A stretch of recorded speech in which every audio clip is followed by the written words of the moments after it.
on May 29th, Mercury, planet of communication, media, and mischief, stations retrograde at 24 degrees and 42 minutes of Gemini. So this is a really big deal. We know that Mercury does go retrograde fairly often. Mercury is going to go retrograde 3 times a year. It's really around the stations that we really want to be mindful of all the upticks of Mercury's antics. So emails being misinterpreted, texts getting lost in space, getting stuck in traffic because everything's under construction right now and you didn't know that it was going to be there. So just all of these usual things. Like you just want to kind of back up your phones, upload all the important pictures. And Mercury retrograde is also a really awesome time to go through and delete stuff, like clear out the filing cabinet, clear out the desk drawers, even clear out the junk drawer. I mean, this is like Gemini season, so odds and ends. Mercury will be stationing retrograde in a square to Neptune. So this is going to create a little bit of confusion. We're going to feel a little bit overwhelmed. We're going to create a little bit more questions than we have answers. Like we're trying to figure things out. Mercury's in Gemini, trying to check all the little things off the list. But in the process, we're like, oh, well, we got to add that to the list. We got to add that. And how do we go about that? And so it's kind of just creating more and more because we need a lot of stimulus and we get bored easily.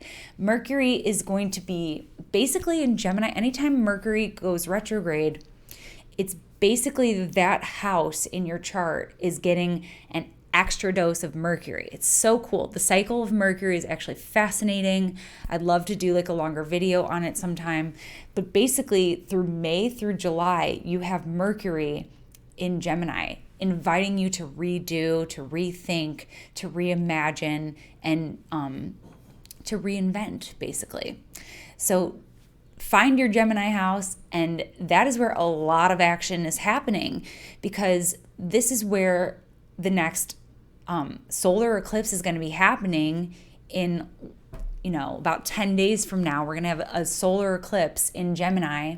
We've been having the eclipses in Gemini, and it all started last May when we started having eclipses in Gemini and also Venus stationed retrograde in Gemini. So take a look at your Gemini house and take stock, because that's what Mercury retrograde really asks us to do, is to slow down and reassess. Take stock. What have you learned? What has changed? What new information do you have about this area of your life? And it's really important because this house is just getting a lot of retrograde and eclipse action, which is all about bringing things to light and inviting us to rethink how we work with that area of life. And similarly, Venus stationed retrograde at the same spot last year in a square to Neptune. And what that did was that created all kinds of confusion about, what we should be doing in terms of social distancing and stuff like that. It just created a lot of confusion. It created a lot of confusion around information, like what information is right and which is wrong. So I think as things start to kind of shift, we're going to have a lot of questions, as I covered in the lunar eclipse video.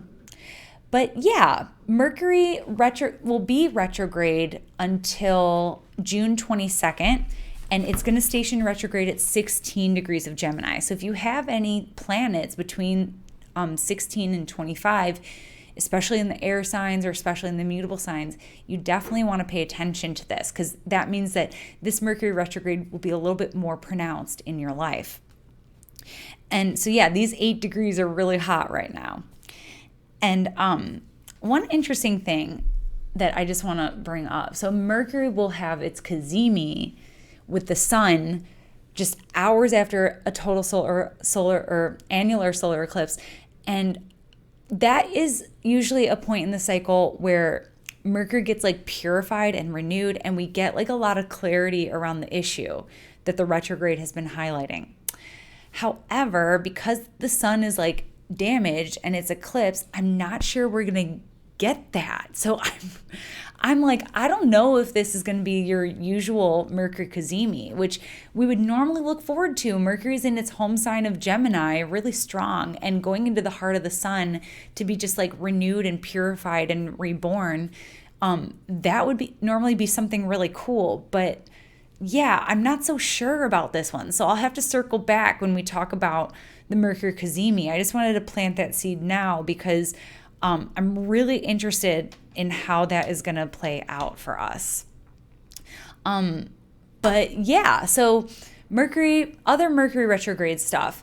You can't put your life on hold for Mercury retrograde. I'm going to say one of my mentors and colleagues and friends, Gary Caton, he talks a lot. He's like the Mercury guy. He's like the Mercury astrologer. And he pointed out that if you factor in the shadow period of Mercury, and that's like 2 months, right? And then Mercury goes retrograde 3 times a year. That's 6 months out of the entire year that you quote unquote can't do stuff, that you quote unquote can't buy or sell cars or sign leases or get married or change jobs or whatever it is.